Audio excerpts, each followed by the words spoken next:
This video should be interesting. I'm going to attempt to fix my broken Porta Pros. However, I'm not just going to be fixing it, I'm going to be upgrading it with this little kit that just arrived from China last night. This is, if you don't know what this is a MMCX connector. Looks like this, which is a detachable audio cable connection. And as we all know that these did not come with detachable audio, same with the new KPH40s. These old Porta Pros, I really like them. I like the form factor. You can fold them and then they look really, really cool, like the 80s/90s look. So my cat chewed through the wires, so I had to cut them, and I tried to reconnect them, did not work. So I'm going to be upgrading it to this, which, you know, if my cat chews through this again, I can just replace the cable instead of this. So very simple. Link in the description. Bought this on eBay. It's one of the only places that you can buy this thing from. Took about 2 weeks to get here. Fairly fast. Very small box. 2 things, just the connector and the cable. There are other connections you can use or other cables you can choose from. This is just what I chose.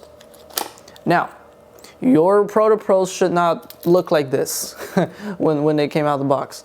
They should be connected, right? It's just friction fit, so a little bit of wiggle, you can get it out. And when I took this apart about 2 years ago, I labeled them, so that's good, I guess. All right, I'm gonna switch to my iPhone. Oh, for this, you will need a soldering iron. Disclaimer, I don't really know how to solder. I'm really a novice at it, so bear with me. So here are all the parts. This is the frame. We don't need this for now. These are the drivers, left and right. They look like this. Just needs a little prying over here. We'll do that in a little bit. This is the connector kit. It came with extra, what do you call these? Housing little bits, covers. And there's only 2 of these. The wires are super thin, but let me just take them out.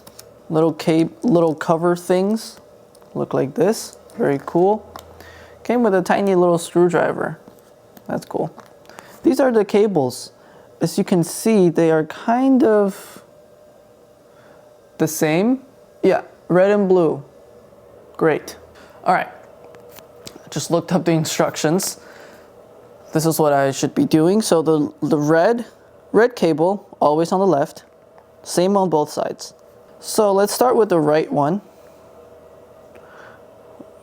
Apparently, you should install this first.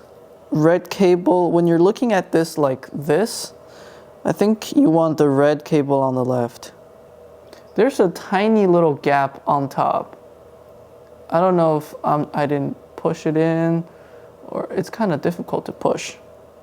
There's still a tiny little gap. I don't think that really matters. There we go. Finally got the wires off. This is what the original wires look like. Don't need that anymore. Now, we need to do this. There. Oh my goodness, that took so long. Oh no. The cable's just sitting on top. I gotta redo it. Okay, I think that's a little better. Sorry, that wasn't really on camera. That's what it looks like. That's the best I can do. I'll just kind of stuff it in there. There we go. Doesn't really click into place. I might have to like glue it or something. There's 2 posts here. It's a little cable stress relief right there, so when you tug on it, it doesn't just pull on the cable, the solder points. Yeah, I don't think I'm gonna get that to work. So, just gonna shove it in there and hope for the best. That's all I can do at this point. Looks all right. Now on to the second one.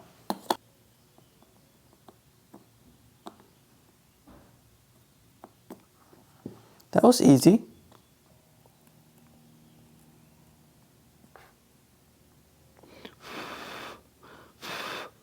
Okay, that one was pretty good. Here we go, and boom. Wow, this one was so much better than the first one. Okay, now I just have to pray that it works. Pretty cool cable.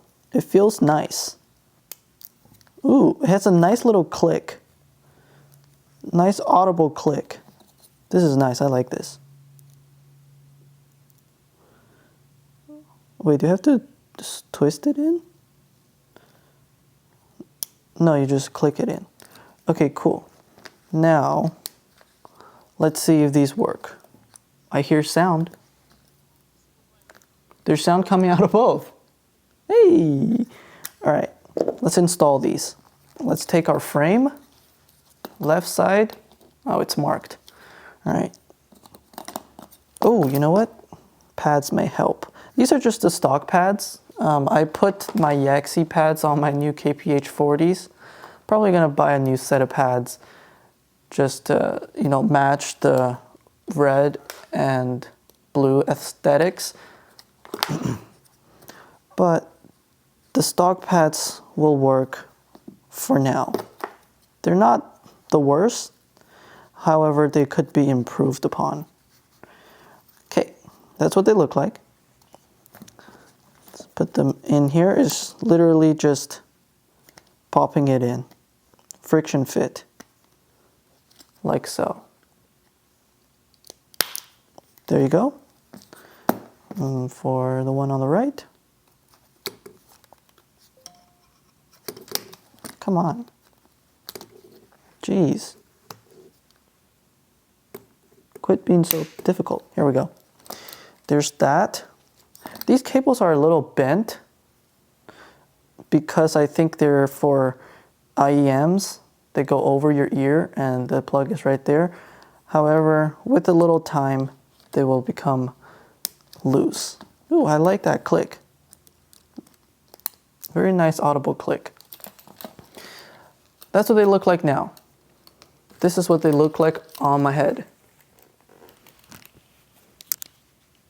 They feel exactly like these ones, the KPH40s. That's crazy. All right, let's play some music. They work. Nice. All right. So, in conclusion, it's not very hard if you have a soldering iron and some patience and willingness to inhale some plastic fumes. You can do this in about 20 minutes, 30 minutes for the first time if you're like a novice like me. However, I really like this. You can swap out cables, you don't really have to worry if the cables break. Theoretically, you can do it on the KPH40s. It's exactly the same. The driver design is exactly the same. You can see this little tab right here. So maybe I'll do it in the future, maybe I won't. I mean, the KPH40s already have a detachable cable, so I don't know. I think I'll keep this as stock, and now I have an extra pair of headphones.